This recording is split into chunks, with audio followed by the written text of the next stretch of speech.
Kuşların Mekanı'na hoş geldiniz. Bugün çok kıymetli bir konuğum var. Emre Bey, nasılsınız? Bomba gibiyim. Sizler nasılsınız? İyiyiz diyelim, iyi olalım inşallah diyoruz. Bugün bize konfor alanını anlatacaksınız ya da onun etrafında konuşacağız diye düşünüyorum ama öncesinde kendinizi tanıtıyor olsanız. Tabii çok kısa bahsetmeye çalışayım. Ben Emre Başkan, Azure Brand and People Solutions kurucusuyum. Azure ne yapar? Biz dünyayı konfor alanının dışına çıkma cesareti gösterebilen insanları değiştirebileceğine inanırız. Kurumlarda insanlardan oluşur. Aslında insanı merkeze alan e, bir bakış açısıyla kurumların bu yenilikle, dönüşümle, değişimle, adaptasyon süreçleriyle daha etkili ilişkiler geliştirmelerini sağlayacak süreçler geliştiriyoruz. Onların bu yolculuklarına destek olmaya çalışıyoruz ve kurumlarda insan okuryazarlığı dediğimiz kavramı geliştirmeye çalışıyoruz. İnsan okuryazarlığı nedir biraz değiniriz sonra. Bunun dışında Bahçeşehir Üniversitesi'nde yüksek lisans sınıflarında dersler veriyorum. Bilgi Üniversitesi Elektrik Elektronik Mühendisliği bölümünde danışma kurulu üyesiyim. Boğaziçi Üniversitesi'nde girişimcilikle alakalı bazı gönüllü rollerim var. Bir de Start Me dediğimiz bir kurumda sosyal girişimcilik ekosistemine destek vermek üzere yönetim kurulu üyesiyim. Kısaca böyle bahsedebilirim. Harikasınız. O zaman genelde dediğiniz gibi kurumlara konfor alanını anlatıyorsunuz. Oradan çıkan insanların aslında geleceği planlayabildiğini, önce kendi hayatını belki de sonra Hı hı, kurumları. hı Ee, hı.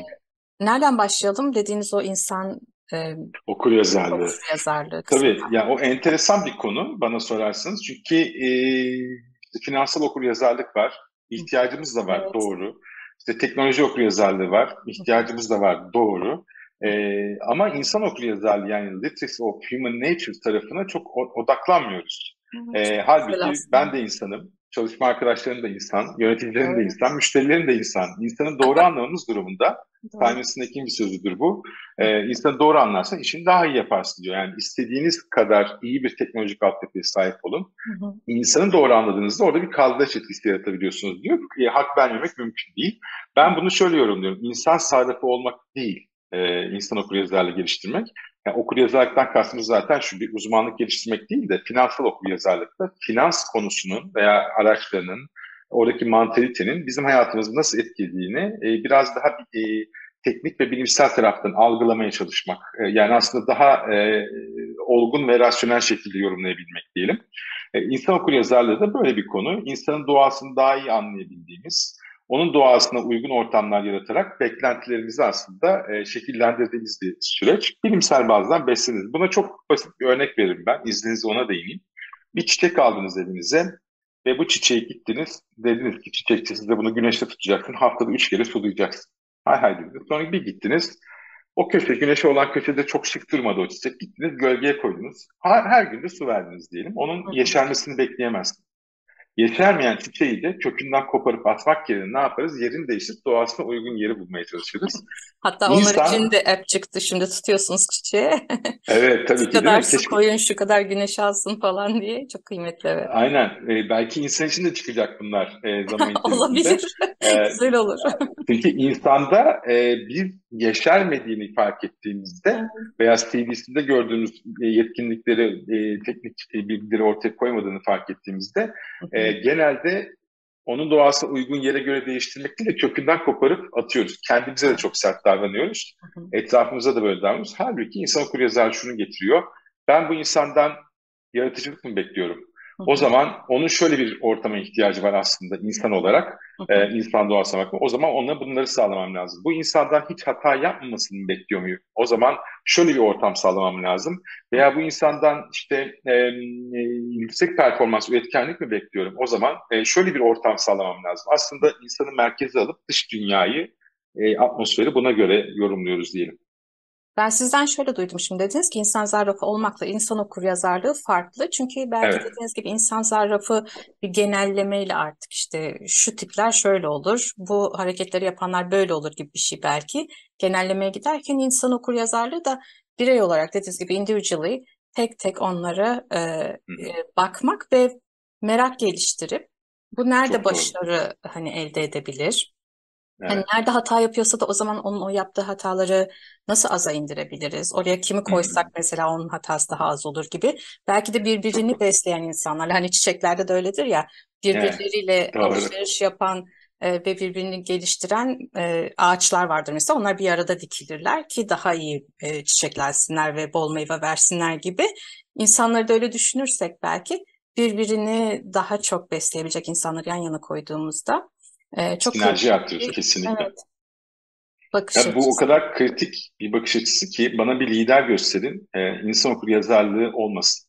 Hı hı, Çok zorlanır. hı hı, Çünkü yönetici süreçleri ve insanları yönetir. Bir işin bir hat gibi düşünün bunu. O süreci yönettiğinizde bir çıktı alıyorsunuz. Bunu yönetir yönetici. hı hı, Liderlik ise ekstra insan konusuna değinir. Yani insan konusuna değiniyorsa o sektörü bilecek, dünyanın nereye gittiğini anlayacak, hı hı. finanstan az buz anlayacak. Yani farklı alanlardan anlayacak ama insanı da anlamak zorunda. İnsanı anladığında dediğiniz gibi dokunuşlarla mevcut potansiyeli yüksek, yani gerçekleşmesine yardımcı olabiliyor gerçekten. Hı Ve hı. bunu yapmak inanın bana bir proje gerektirmiyor, yatırım gerektirmiyor. Sadece bakış açısı. Evet. Bedava. Peki şimdi o konforu mesela o kişiye göre oluşturuyoruz. Aslında bir rahatlık oluşturuyoruz gibi bir şey Hı hı, duyuyorum. Peki konfor alanından çıkmakla bunu nasıl yan hı yana hı. koyuyorsunuz? İnsan okuryazarlığı dediğimizde işte insanı anlamaya çalışan bilim alanları, nörobilim, psikoloji, işte kognitif taraflar vesaire hepsi devreye giriyor. Biz konfor alanı konusunu çok derinlemesine işlemeye çalışıyoruz. Benim bu konuya çok uzun zamandır merakım var ve kaynak yok aslına bakarsanız dünyada. Nümerik bir kaynak zaten yoktu. Biz Azor olarak Türkiye'de bunu yurt dışına taşıyacağız araştırmamızı yakında. 6 senedir bir araştırma gerçekleştiriyoruz. Türkiye genelinde yaptığımız gibi kurumlarda da yapıyoruz. Biz konfor alanı konusunu istatistiki bir modele dökebildik ve bir kitlenin konfor alanı haritasını çıkarıp kimler konfor alanında, kimler heyecan alanında, kimler kaygı alanında Hı ve hı, aslında oradaki kitlenin heyecan alanına geçebilmesi için öncelikleri ve ihtiyaçları neler? Tamamen o hedef kitleyi anlamaya çalıştığımız bir model geliştirdik. hı hı, Bu tarafta temelde insan okuryazarlığına dayanır. Şimdi sizin sorduğunuz soruda şöyle bir cevap vermeye çalışayım. Bir kere hayatta bir şeyi başarmak isteyen, e, bir problemi çözmek isteyen veya derdi olan biri diyelim, hı hı, konfor alanının dışına çıkmak zorundadır. Bunu bilir, hisseder. Hatta filmlerde de böyledir. Bir kahraman vardır, bir yolculuğa çıkar. Genelde de çıktığı yolculuk sonrasında tekrar başladığı yere döner. Orada evet, şeyi görmemiz içindir bu. Başlayan kişiyle bu yolculuğu bitiren kişi farklı kişilerdir. O evet. yolculuklar her zaman zorludur. Zaten hep kolay olsa neyi başarıyoruz onu bir sorgulamamız lazım. Bu noktada insan okuryazarlığı geliştirmek şöyle bir fayda sağlıyor. Bir güven olarak bir yetkinliğe sahipsiniz. Nedir bu? Ben kendimi Hı hı, doğru tanımaya biraz daha diğer insanlara göre daha etkili, daha iyi yakından tanıyabilirim. hı hı, Ve kendi ihtiyaçlarımı, kendi artılarımı, gelişime açık noktalarımı daha iyi analiz edebilirsem e, bu yolculuğu daha az zararlı veya daha az sarsıntıyla aslında yaşayabilirim. Bir insanın ilk başta kendisine ışık tutabilmesi gerekiyor. Kendi kör noktalarına, gölgelerine, karanlıkta kalan taraflarına ışık hı tutabilmesi gerekiyor ki sonrasında başkalarına o etkiyi aslında yansıtabilsin. Yani insan okuryazarlığı önce kendimiz için sonra etki alanımızdaki insanlar için geliştirmemiz gereken bir konu. Bunları aslında etüt etmeye başladıkça beyinde yeni nöral ağlar oluşuyor. Bu taraftan analiz ve bakıp olayları yorumlama kaslarımız gelişiyor. Sonrasında ne yapıyoruz? Ben bir hedef koydum kendime. Orada zorluklarım var. Bir konforun dışına çıkış gerginliği yaşıyorum. hı, Bunu nasıl dengeleyebilirim? Kendimi daha iyi tanıyan biri olarak ortaya koymam mümkün ve insan doğasına dair çıkarımlarımla ekibimdeki insanları yakından tanıyarak onları bu süreçte uyarlayarak bunları gerçekleştirme şansım artıyor. İnsan okuryazarı olan biri e, bu tür adaptasyon, değişim, dönüşüm ve konfor alanının dışında çıkış süreçlerini daha iyi organize edebiliyor. hı hı. Yani aslında hani konfor alanının dışına çıkmak dediğiniz ve konfor alanı oluşturmak dediğiniz şey Hı hı. tezat gibi görünse de aslında şöyle bir şey var. Dediğiniz Evet. gibi e, konfor alanında zannettiğiniz yer aslında sizin konforsuz alanınız. Sizin gelişiminizi engelleyen bir alan. Hı hı. Asıl konfor alanı da işte insan okuryazarlığıyla, daha doğrusu kendinizi okuyup yazmakla keşfedebildiğiniz bir ortam. Hı Orada hı. hem gelişebiliyorsunuz hem de konfor içindesiniz gibi duydum. Doğru mudur? Evet, bu çok altın çizdiğiniz konuya çok değer veriyorum ben. Hı hı, Hatta burada da bir örnekle ben de katkı sağlamak isterim. 1900'lerin ortalarında yapılan çalışmalarda, hatta bu konuda bir kitap vardır, The Danger Zone diye, konfor alanı tamamen tehlikeli alan olarak ele alınır. Ama insanın şöyle bir gerçeği vardır. İnsan reaktif bir varlıktır, reaksiyon gösterir, dış dünyaya adapte olur. O günkü dünya ile bugünkü dünya arasında çok büyük fark var. Yani bu 70-60 sene içerisinde dünya çok daha karmaşık bir yer haline geldi. Belirsizlik çok farklı şekilde insanı etkiliyor. Frekansı ve şiddeti arttı. Bunun insan üzerine etkisi de pek tabii ki farklı oluyor. Bu noktada bugünün insanında konfor alanı tehlikeli bir yer gibi yorumlanmayabilir. Ne demek istiyorum? Bizim yaptığımız araştırmalarda çalışmalarda şu çıkıyor Münevver Hanım. İki tip konfor alanı var. Bir tanesi edilgen konfor alanı. Ben bunu şöyle örneklendiriyorum. Bizi dinleyen arkadaşlarımız düşünsünler. Ailecek yemek yedikleri ortamı düşünsünler. Masayı koysunlar, sandalyeleri yerleştirsinler. Kuvvetle muhtemelen herkes her gün aynı sandalyeye oturuyor. Veya televizyon seyretmeye geçtiğinde aynı köşelere oturuyor herkes. Şimdi bir insanın en büyük konfor alanı öngörülebilirlik, rahatlık, güven, her şey, kontrol duygusu yüksek olduğu için kendi yuvasıdır. Buna rağmen biz farkında bile olmadan kendi yuvamızda kendimize yeni küçük konfor alanları yaratıyorsak ve bu alanlar biz fark etmeden atık gibi kendisine çekiyorsa bunu bir düşünmek lazım. Bu da edilgeniz. Rasyonel bir kararla bunu yapmıyoruz.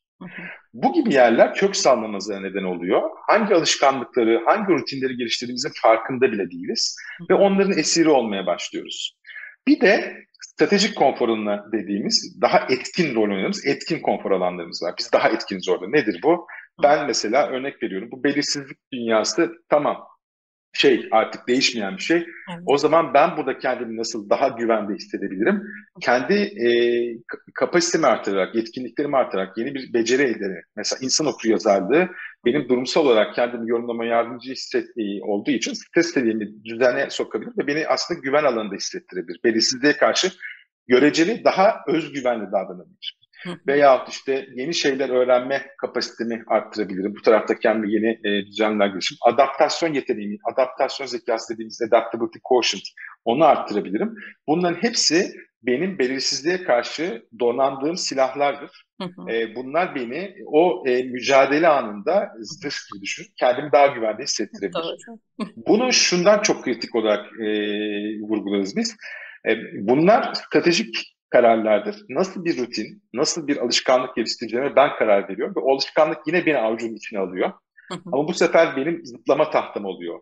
Ve kendimi rahat da hissetmek zorundayım. Çünkü bu dünya stresimi çok fazla yükseltirken bazı unsurların da beni dengeleyici tarafta olması lazım. O yüzden edilgen olduğumuz konfor alanı değil de o stratejik olarak üzerine düşündüğümüz konfor alanlarını geliştirmenin, onları güçlendirmenin biz çok kritik olduğunu görüyoruz çalışmamızda. Kurumlarda da, insanlarda da bu tip konfor alanlarını kuvvetlendirmeye çalışıyoruz aslında bakarsanız. Harika şeyler söylüyorsunuz. Ben altını çizerek anladığım bölümleri tekrar söyleyeyim.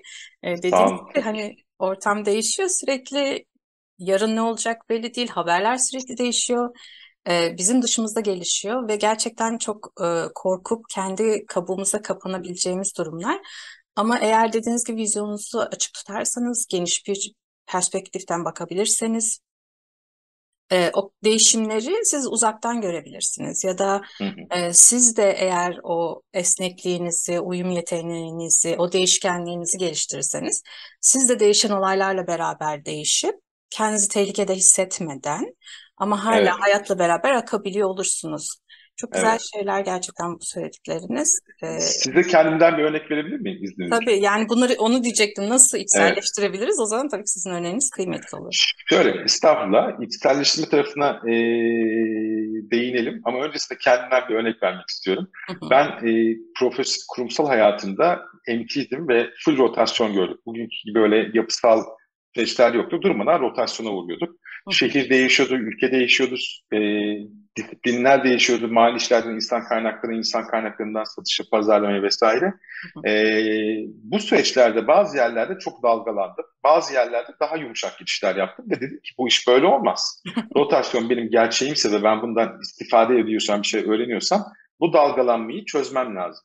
İlk başta tabii gayri ihtiyari bir insan olarak işte değişim yönetmenin 5 altın kuralı gibi böyle şeylere odaklandım.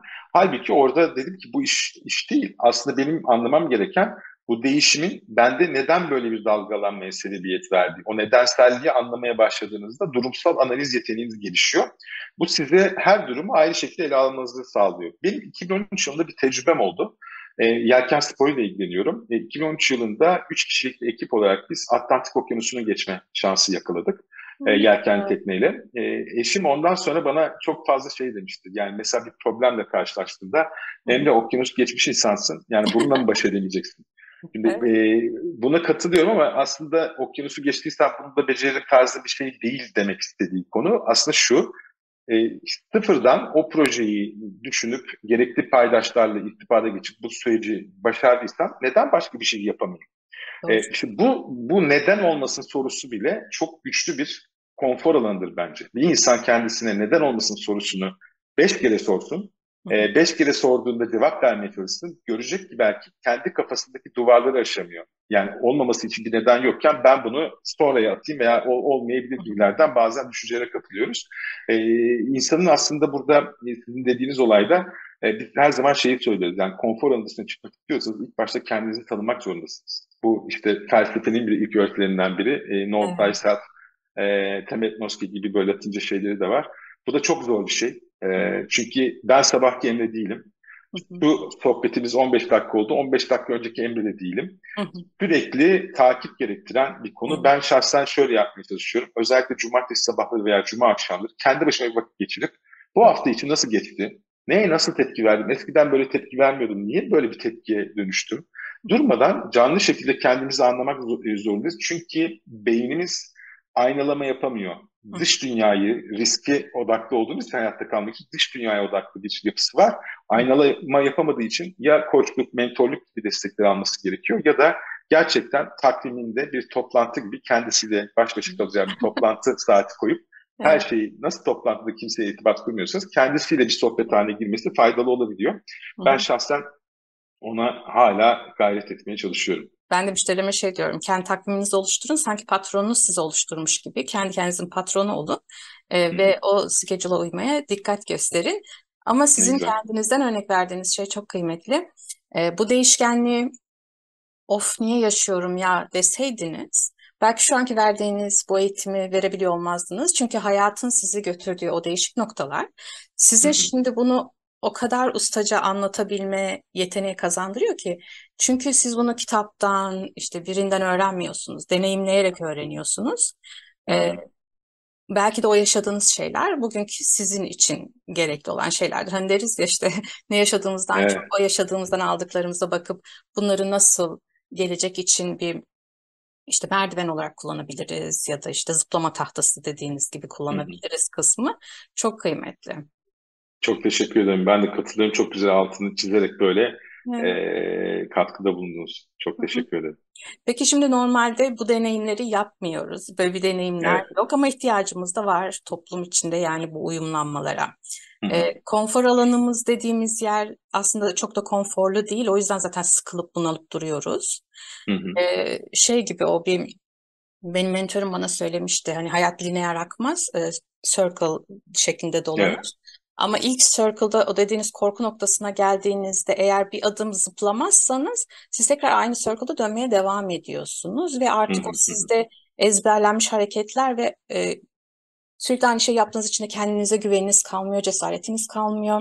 Hı hı, hı. Ama korku Evet. dediğiniz yerde bir zıplamaya cesaret etseniz, belki yarım bir adım zıplasanız, orada ikinci bir circle'ı başlatıyorsunuz ve bu sefer o diğer altta kalan circle'a, aa bakın bunu başardım. Hani o çok basit bir şey bile olsa aslında bir yukarı zıplamış oluyorsunuz. Evet. Ve konfor alanınız Başarabildiğinizi genişliyor. gördükçe de, aynen başarabildiğinizi gördükçe de daha yenilerini yapar oluyorsunuz. Ama korkuyla cesaret arası bir yerde gidip geliyorsunuz o zıplamalarda zaten. O Evet. çok Evet. kıymetli. Peki o durumlarda insan kendi kendine cesaret veremiyorsa aslında ne yapması gerekir acaba?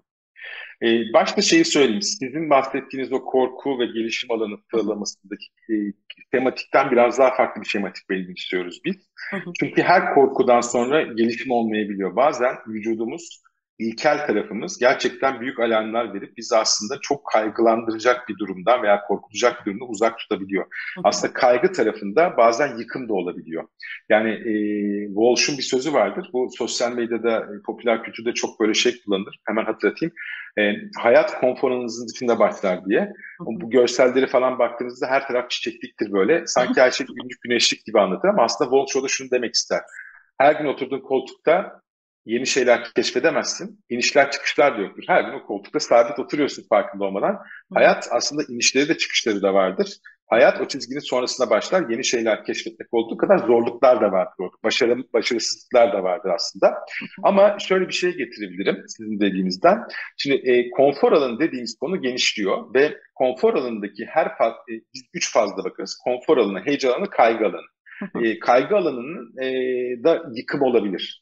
Ama önemli olan heyecan alanında deneyimleyebiliyorsak kendimizi potansiyelimiz, üretkenliğimiz, problem çözme, analitik düşünme, yaratıcılığımız her şeyimiz potansiyelimiz ortaya koyabiliyoruz. Burada konfor alanımızın dışına çıkışta bir sarsıntı yaşar insan. Çünkü alışkanlık değişiyor Hı hı. veya yeni bir alışkanlık geliştirmeye çalışıyor. Şimdi bu değişim öyle bir şey ki kurumlar ne yapıyor? Oturuyor veya insan ne yapıyor? Oturuyor diyor ki ben yeni yılda artık şunu yapacağım.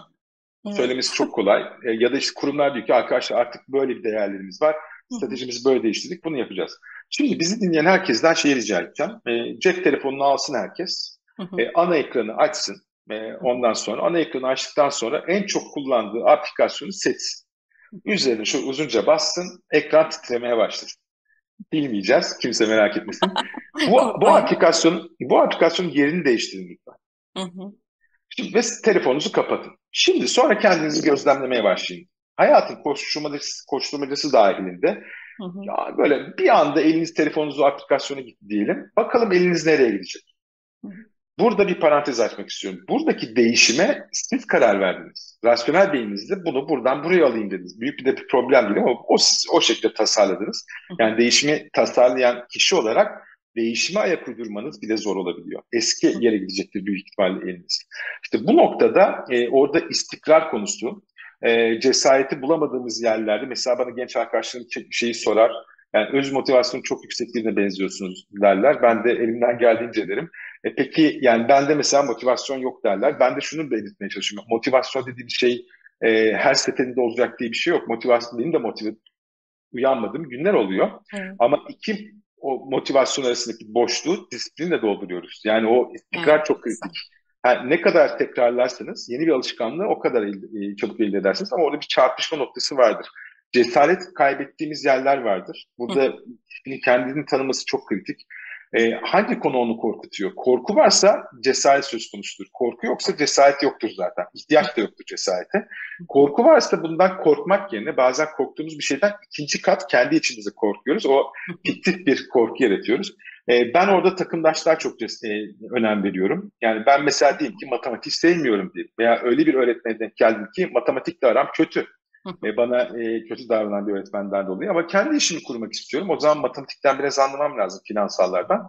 Bunu üzerime yük edinmek yerine, uzmanlaşmak yerine finansı ilgilen bir takım arkadaşını nasıl şirkete dahil ediyorsak Hı hı. aslında hayat yolculuklarımızda da bunları dahil edebiliriz. Orada takımdaşlık tarafında hem yetkinliğiyle hem de bende oluşturduğu güven duygusuyla, bu Hı ikisi hı. birbirini tamamlayan bir şey tabii ki, ne oluyor? Strese karşı bir kalkan oluşturuyorum. Hı Yani hı. bir problemle tek başınıza karşılaştığınızı düşünün. Ne yapacağım diye böyle ikinizin arasına almışsınız, kafanızı düşünüyorsunuz. Bir de bir problemle karşılaştığınızda arkadaşınızı arıyorsunuz. Diyorsunuz ki Emre ya böyle böyle bir durum oldu. Ben şimdi bunun üzerine düşünüyorum. Yarın seninle konuşalım mı? Stresiniz çok daha makul seviyelerde. Hı Ee, hı. Yani aslında orada bir stresi dağıtma, riski dağıtma olgusu da var. Aslında Ama bunun çözmediniz ama dediğiniz gibi evet, havayı dağıttınız.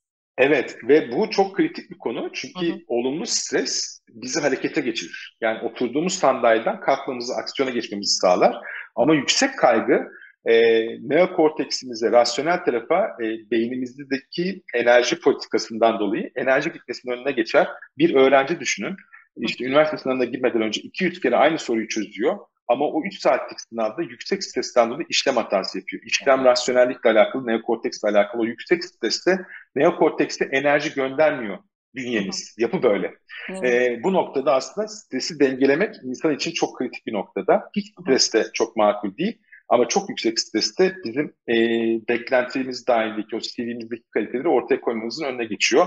Olumlu stres seviyesi, optimum stres seviyesi Hı hı. kritik. Bence Verdiğiniz takımdaşlık en büyük cesaretlendirici unsur. güzel bir örnek. Çünkü dediğiniz gibi elinizi kapattığınızda aslında beden dili olarak da ben bir yol göremiyorumu Hı ifade ediyor hı. bana göre. Ama başka birini aradığınızda bir yol göremesem de eminim bir yollar çıkacak motivasyonu oluyor içinizde.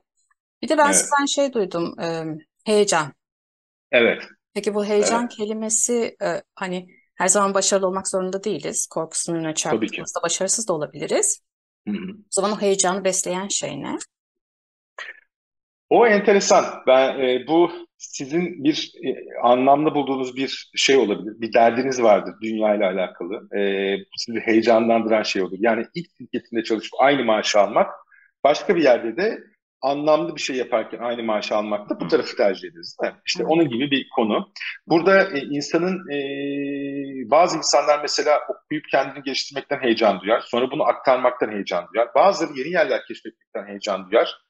Ama gidip her gün aynı ofiste çalışmaya mahkum görür kendisini. Ama mesela onu biraz sohbet etseniz bir korkusu olduğunu görürsünüz. Aslında o bir gezgin olup bunun üzerinden para kazanmayı planlıyordur belki ama ya kazanamasam diyordur.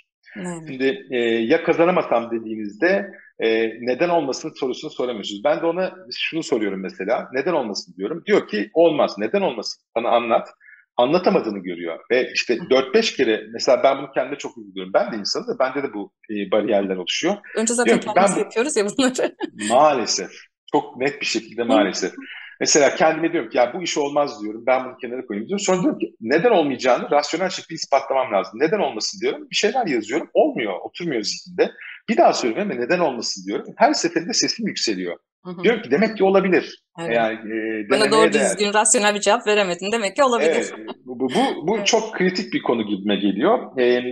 Bir de şeyi söyleyebilirim anlam tarafında. Mesela bizim araştırmamızda Türkiye genelinde şey görüyoruz. Çalışanlar kurumların vizyonları uğrunda çalışmaktan heyecan duyduklarında kendilerini daha motive hissediyorlar. O heyecanına daha kolay çıkabiliyorlar. Bunu da şununla bağdaştırıyorlar.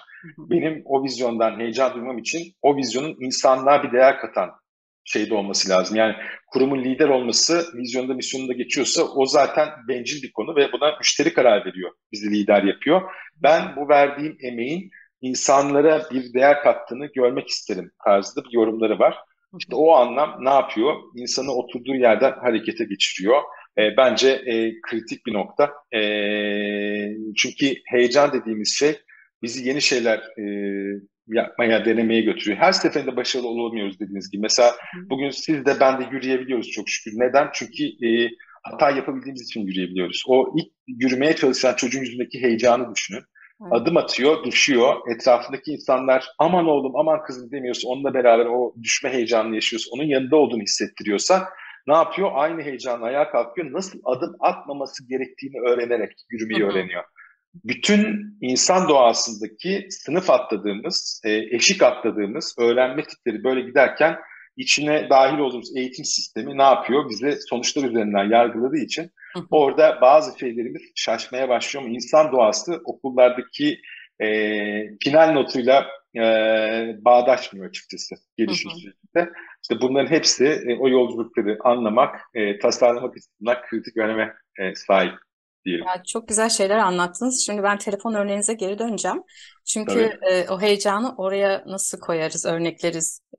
Altta aklımdan o geçiyordu. Hı hı. Şimdi dediniz ya bilinçli olarak değiştirdiğiniz yere ilk yere gidecek eliniz ama aslında eğer oraya bir heyecan katarsanız o zaman o değişimi daha hızlı yapabiliyorsunuz dediğinizde. Tabii Mesela ki. benim Hı. aplikasyonum kırmızıysa sarı aplikasyonumun yanına koyarım onu ve ben Galatasaraylıysam o Aha. bütünü gördüğümde bende bir Evet. heyecan uyanıyorsa ben ilk Evet. yere Doğru. gitmem bütüne baktığımda sarı kırmızıya giderim direkt.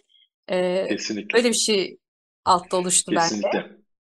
Ee, Yeni Teşekkür alışkanlıklar ederim. yaratmada ve beynin bazı şeyleri özümsemesini hızlandırmada Hı hı. olumlu stres seviyesini tetikleyen zaten biz ona heyecan dememizin nedeni o. Yani stres, evet stres ama toplumsal olarak stresi böyle negatif stresin altında ezilmek, stresle mücadele etmek gibi Hı hı. şeyler kullandığımız için ona heyecan deriz. Yani o sizi biliyorsunuz orada bir şey var, orada bir Evet, stres unsuru var ama sizi harekete geçen stres evet. unsuru. Böyle linklemelerin hepsi dediğiniz gibi öğrenimi bile hızlandırıyor zaten. Harika. Çok güzel şeyler söylediniz. Ağzınıza sağlık. Son eklemek istedikleriniz Ekranlar varsa bizim. onları da alayım. Ben bizi dinleyen herkesin şöyle bir şey söyleyeyim. Yani LinkedIn aktif kullanmaya çalışıyorum. Bu konuları aralarda ve sık sık aslında daha doğrusu paylaşımlarında yer etmeye çalışıyorum. Bana her zaman ulaşabilirler. Destek olabileceğim bir şeyler varsa Zaten videonun kaynak altına önerebilirim vesaire. paylaşacağız Tabii bilgilerinizi. Hı çok hı. sevinirim. Herkese insan okuryazarlığı geliştirebildikleri, önce kendilerine haksızlık etmeyi bırakıp Çok kendini biraz daha iyi anlamaya çalıştıkları ve etrafındaki insanlara da ışık saçmaya başladıkları, hayallerin ötesine geçen, konfor alanları dışındaki o güzellikleri keşfedildikleri bir ömür diliyorum. Bu bir hayat olsun, bir kariyer çok olsun, güzel. hiç fark etmez. Hı hı. Size de değerli davetiniz için çok teşekkür ederim Münevver Hanım. İyi ki geldiniz. Çok sağ olun. Ağzınıza Sağ olun, sağlık. eksik olmayın nezaketiniz için. Ee, Bundan sonraki sohbetlerinizi de yakından takip etmeye özen göstereceğim ben de. İnşallah ne Sağ zaman olun. isterseniz de buyurun gelin. Çok güzel şeyler Çok anlattınız. teşekkür ederim. Eksik Ağzınıza olmayın. Sizin de sağlık zaten. tekrar. Sağ olun. Bugünlük de bu kadar olsun. Herkese bizden hoşça kalın diyoruz. Görüşmek dileğiyle.